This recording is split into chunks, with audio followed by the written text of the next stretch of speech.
É comum que em situações de crise social, de colapso da ordem que nós estamos acostumados, diante de uma situação de crise, nós procuremos respostas, nós procuremos orientação sobre como agir, o que se deve fazer e também um conforto diante de um mundo ao nosso redor que está entrando em colapso. A pandemia desse novo coronavírus que chegou ao Brasil com mais força nas últimas semanas alterou radicalmente a vida de milhares de pessoas. O conhecimento histórico, as filosofias, o pensamento sociológico nos ajuda, pode nos ajudar e muito a lidar com o que está acontecendo, a projetar formas de ação diante do que virá e trazer algum conforto diante de um mundo que aparentemente está ruindo ao nosso redor. Na história da humanidade, as epidemias mataram milhares de pessoas. As pandemias cumpriram um papel fundamental na alteração de ordens sociais, políticas, econômicas e culturais. Para você ter uma ideia, nós estamos há aproximadamente um século do surto de gripe espanhola, que ao final da Primeira Guerra Mundial, logo posteriormente ali, de 1918 em diante, assim, ceifou a vida de milhares de pessoas. Um outro exemplo de mortandade generalizada é a que você provavelmente lembra da sua aula de história, a peste negra, que, segundo estatísticas, teria levado 1/3 da população da Europa. Isso assim, para a gente pensar naquelas que, a partir delas, uma transformação social aconteceu ou foi impulsionada. Lembre da crise do século XIV, contexto da peste negra e tal, e as transformações que ao final da Primeira Guerra Mundial já estavam em curso e que a gripe espanhola, ela permitiu, ela possibilitou, na verdade, ela promoveu, enquanto consequências, a transformação no cotidiano de milhares de outras pessoas. Então, historicamente, epidemias, pandemias, elas acontecem sim. O que não quer dizer que a gente não vá se aperrear, o que não quer dizer que a gente não vá surtar, que a gente não vá ficar, gente do céu, todo desesperado. Não, tem que ficar apreensivo sim. Porém, a gente pode aprender e muito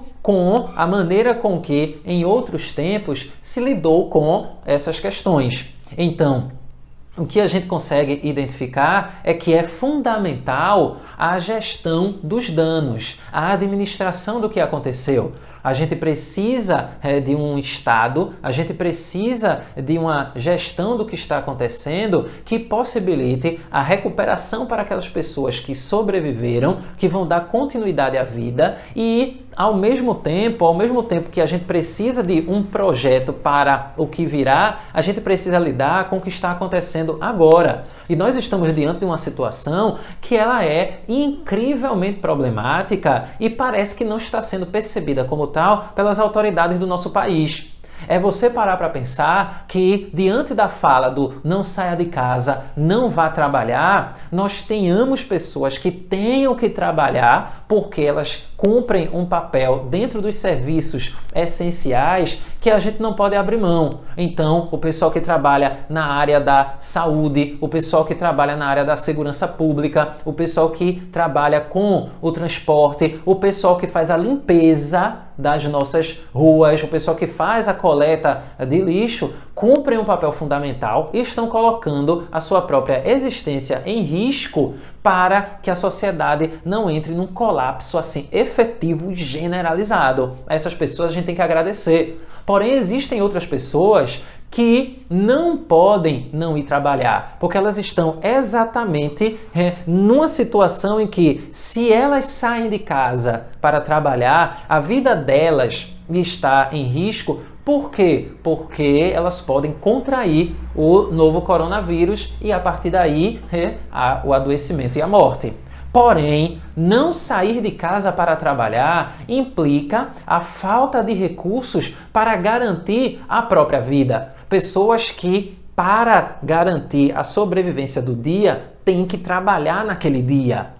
Diante disso, a gente precisa da imaginação sociológica, acima de tudo, para poder compreender o plano geral das coisas. de tudo isso que está acontecendo, e não apenas a fala do tá saindo para trabalhar por quê, mas e há uma outra opção para quem não ir trabalhar implica o perigo da continuidade da própria vida. Qual vai ser a ação a partir dali? É nesse ponto que os administradores do Estado, o chamado governo, têm que ter uma política pública para lidar com essa situação.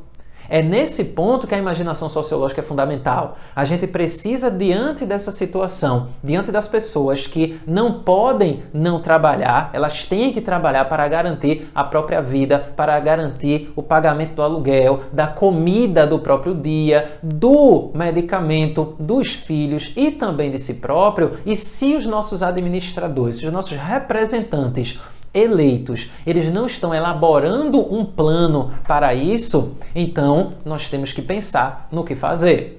E ao dizer isso, eu não estou dizendo que a gente tem que sair para a rua não, porque seria uma loucura. É uma insanidade ir para a rua fazer protesto agora. Qualquer fala que diga para as pessoas irem para a rua para protestar e se aglomerar é no mínimo irresponsável e no máximo legitimamente interessadas na extinção dessas vidas. Se escutamos isso de um representante político, a gente tem que pensar qual é a viabilidade da manutenção dele nesse cargo. Por quê? Porque ele está indo na contramão do que é interesse público, que é a continuidade da vida.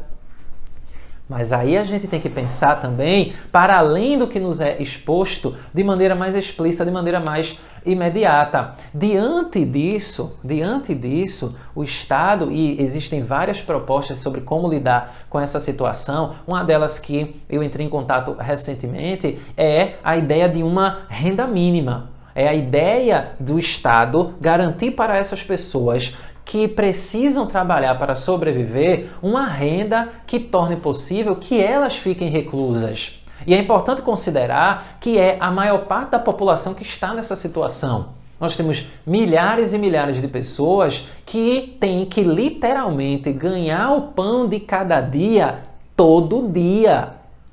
Aí a gente precisa de um Estado que seja gerido para pensar e principalmente para aplicar políticas públicas que atendam a essas necessidades, que são fundamentais para a própria existência social. Então, ao pensar sobre esses elementos, a gente não deve reproduzir essa ideia muito comum, já vi muito texto e postagem em rede social, dizendo que tem que ficar em casa, mas de que pessoas nós estamos falando, a que pessoas nós estamos nos referindo que podem abrir mão do trabalho efetivo sob risco de não ter problemas de continuar vivendo?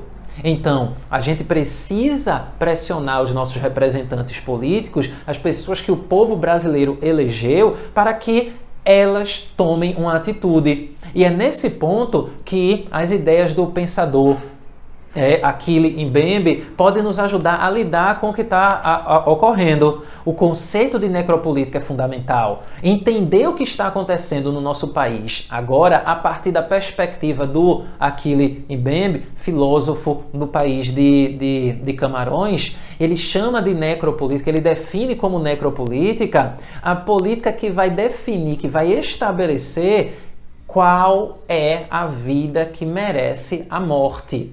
É uma forma de gestão que não estabelece, que não pratica o extermínio, que não pratica o genocídio de maneira explícita, mas ele deixa morrer. Ele deixa determinadas vidas em determinada sociedade à míngua.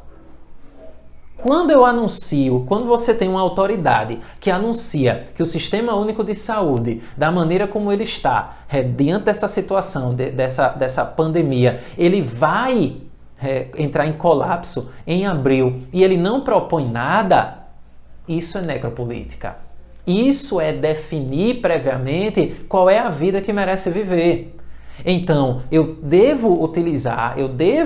posso aplicar o pensamento filosófico, o pensamento sociológico, o pensamento histórico diante da situação que nós estamos diante, para a partir daí pensar o que é que a gente pode fazer. Então, não me refiro aí para as ruas, pelo menos não agora, mas encontrar mecanismos para pressionar as redes sociais do candidato que você votou e foi eleito, a possibilidade de encaminhar petições online reivindicando que o Estado tome uma atitude. Por quê? Porque este é o momento em que não havendo uma política pública para garantir a redução dos danos e uma proposta para lidar com a situação para o que virá, que nós temos a efetiva demonstração, na verdade, a comprovação do que é que move quem está gerindo o país.